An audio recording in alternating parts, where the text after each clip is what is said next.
contre le maintien de la taxe sur les divertissements? Cette lancinante question, qui occupe Lausanne depuis bientôt presque 10 ans, est à nouveau au cœur du débat depuis le 27 octobre dernier.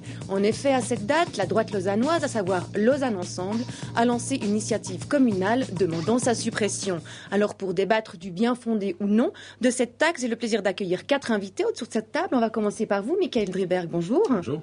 Vous êtes donc opposé à la taxe sur le divertissement, vous êtes organisateur de concerts et directeur de Live Music Production. Alors, le combat contre la taxe, contre l'impôt sur le divertissement, c'est un combat que vous connaissez bien. Je le connais bien, mais ça me rappelle des vieux souvenirs pour l'avoir combattu pendant 7 ans à Genève et avoir fini par le supprimer.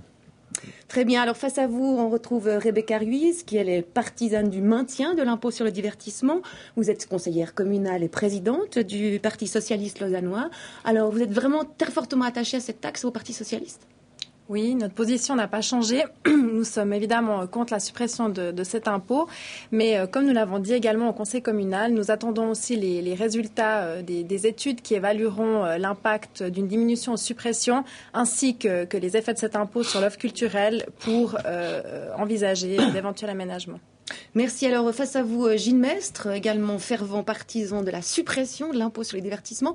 On a l'impression, Gilles Mestre, vous êtes conseiller communal de Lausanne Ensemble et coprésident du comité d'initiative pour la suppression, que c'est un vrai cheval de bataille pour vous, la suppression de cet impôt. Bien sûr que c'est un cheval de bataille, puisque depuis 10 ans, le débat est posé. 8000 signatures avaient été récoltées en 2000, et aujourd'hui, la ville ne bouge pas. Donc, c'est l'heure ou jamais de poser cette question. L'heure ou jamais, pourquoi ? Tout simplement parce que les autres villes l'ont supprimé. On voit clairement que l'offre, notamment en matière de spectacle, diminue à Lausanne. Et l'autre élément, c'est le fait que de gros investissements sont prévus par Lausanne en termes d'infrastructures. Et ces infrastructures, il faudra les rentabiliser. Donc, c'est le moment de se poser ces questions-là. Et c'est le moment au peuple, c'est le moment pour le peuple de trancher. D'accord. Merci. Alors, on termine ce tour de table avec vous, Daniel Brella. Alors, est-ce que le syndic de Lausanne est toujours aussi attaché, lui aussi, à cette taxe sur le divertissement, cet impôt, pardon, sur le divertissement? Alors, d'abord, ce débat a une quinzaine d'années, puisqu'en 93, le peuple a voté partiellement déjà là-dessus, lors d'un arrêté d'imposition, qui avait fait l'objet d'un référendum. Et puis, tout aussi clairement, moi, c'est pas une question de principe. Il y a une question ici de recettes compensées. On parle quand même de 5,5 millions de francs. Ça ne se trouve pas sous les sabots d'un cheval.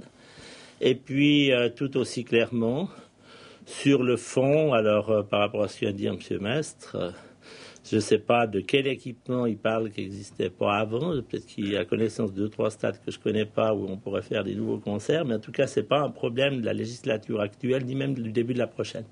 D'accord. Donc, Alors, avant de d'aller... toute manière, si c'est ça, c'est prématuré, mais on y reviendra ensuite. Exactement. Alors maintenant que les présentations sont faites, je vous propose aussi de faire un point de la situation, et ceci en images.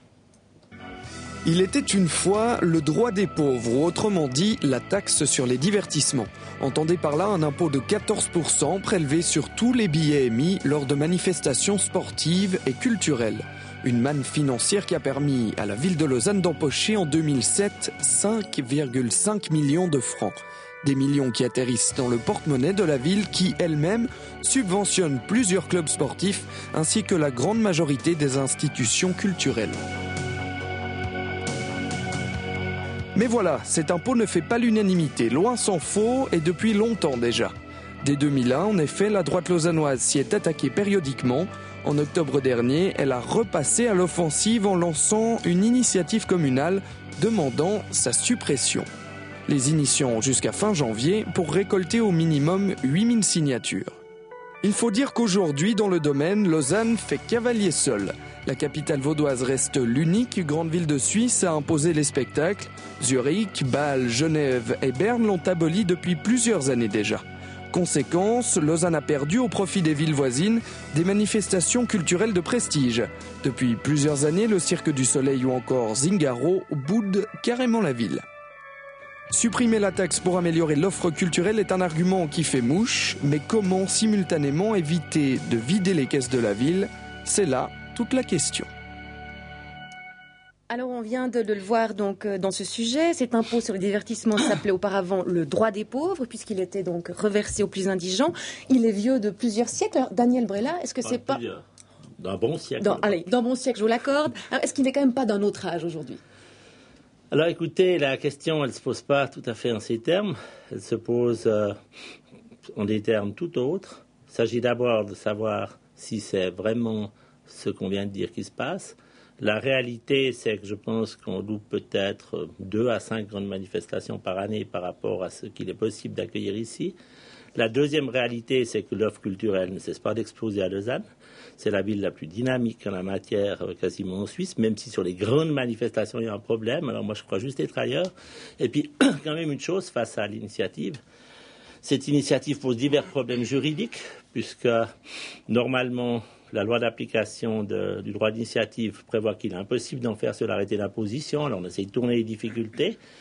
Mais manifestement, si cette initiative aboutit en février, on sera obligé de faire un arrêté d'imposition supplémentaire pour 2010, c'est-à-dire que d'office, cette initiative ferait la prolongation d'une année. Nous sommes en train de traiter les choses. Alors que si vraiment on voulait supprimer cet impôt, il faudrait s'attaquer à l'arrêté d'imposition qui serait venu en 2009 avec un référendum. Alors moi, j'y comprends rien.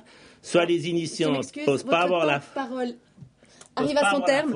Je vais devoir passer la parole à quelqu'un d'autre. Je vais juste revenir sur un de vos arguments. On reviendra peut-être sur cette notion de taux d'imposition. Alors, Michael Driberg, le syndic de Lausanne vient de le dire. Lausanne perd entre 5 à 10 spectacles par année à cause de la taxe. Vous partagez maximum. Vous partagez bon, c'est évidemment une plaisanterie. L'Arena, quand l'Arena s'est ouvert à Genève, il y avait pratiquement aucun gros spectacle à Genève. Tous les gros spectacles étaient à la patinoire de Malais ou à Beaulieu. Quand Genève a supprimé sa taxe, l'Arena a à peu près entre 60 à 120 jours de manifestation. L'Arena n'est pas subventionnée, tourne parfaitement avec l'apport des locations privées. Et c'est de tout ça qu'on a privé Lausanne, puisqu'aujourd'hui, toutes ces manifestations qui ont lieu là-bas ont vraiment déserté Lausanne et la patinoire de Malais, qui, soit dit en passant, vient de supprimer la taxe, donc on y retourne. D'accord, mais donc il y a un vrai effet. Voilà, oui, mais ils ont eu la bonne idée de supprimer la taxe. Mais concrètement, Michael Driberg, vous organisez des spectacles. Quelle tête d'affiche finalement n'est pas venue à Lausanne à cause de la taxe? Vous avez des exemples? Aujourd'hui, on peut dire pratiquement toutes les têtes d'affiche. Pourquoi? Parce qu'aujourd'hui, toutes les têtes d'affiche tournent beaucoup plus longtemps et au lieu de doubler les dates à l'Arena, on a meilleur temps évidemment de faire une date à Genève, une date à Lausanne, comme ça a toujours été le cas. D'accord. Mais maintenant, Daniel Vrela? Oui, juste en réaction. C'est vrai qu'il y a un créneau sur les grands spectacles, les problématiques, mais l'Arena existe, donc cette concurrence, elle est de toute manière là et vous ne pourrez pas l'éviter. Mais les très gros montants de la taxe sur les divertissements, c'est les cinémas, c'est les boîtes de nuit, c'est ces groupes-là, et ces groupes-là, il n'y a juste aucune espèce de différence. Lausanne est la capitale de la nuit et peut-être même de la région Rhône-Alpes pour ce genre d'activité. Mais maintenant, Rebecca Ruiz, alors on l'a dit, est-ce que quand même Lausanne n'est pas handicapée par la concurrence faite typiquement par Genève? Alors moi je crois pas, le syndic Daniel Vrela vient de le dire, Lausanne est la capitale de la nuit, c'est en tout cas ce que pensent de nombreux romans. On le voit également, les nuits de week-end, 30 000 noctambules les soirs de week-end à Lausanne, ce n'est pas rien, sans compter toute l'offre de culture subventionnée par la ville. Je crois qu'il faut savoir mettre les choses dans la balance, 3-4 spectacles en plus, contre toute cette offre qui existe actuellement à Lausanne, aussi par le biais des subventions, le choix ne paraît pas extrêmement compliqué. Gilles Mestre, le sujet. Je crois qu'il convient tout de même de rappeler qu'en matière de culture, il n'y a pas que le subventionné. Et je crois que cette dimension-là, on a tendance un peu à l'oublier aujourd'hui. La culture, c'est pas seulement le subventionné, c'est également ce que propose M. Driberg. Et à ce titre-là, je crois que la suppression de l'impôt sur le divertissement permettra de diversifier l'offre. Aujourd'hui, l'impôt est clairement un frein à la diversité culturelle. Et en fait, alors, si c'est un frein à la diversité culturelle, juste... Finalement, est-ce que, typiquement, monsieur, madame, tout le monde, le consommateur pourrait profiter de cette suppression de l'impôt? Évidemment qu'il y profitera, et à plusieurs titres. D'abord, en tant que membre d'associations ou de bénévoles dans des institutions lausannoises qui, aujourd'hui, ont de la peine à nouer les deux bouts et ont besoin forcément de passer par des demandes de subventions. Supprimer l'impôt, ça favorisera ces petites associations, ça favorisera le bénévolat également, et ça évitera à la ville de devoir toujours passer au porte-monnaie pour les aider.